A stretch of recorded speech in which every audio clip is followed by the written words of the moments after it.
Are you a site engineer living in a panic condition because of not knowing what and how to supervise the work at construction site? Then please listen to these site techniques tips which are to be followed by the engineers at construction site. This will remove your panic.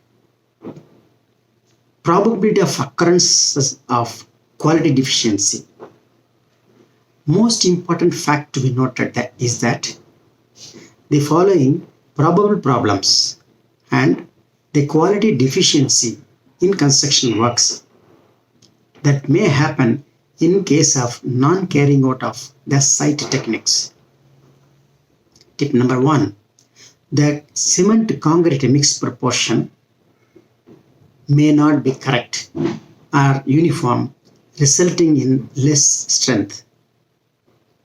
Tip number 2. The cement concrete mixing may not be correct or uniform, resulting in less strength. Tip number 3.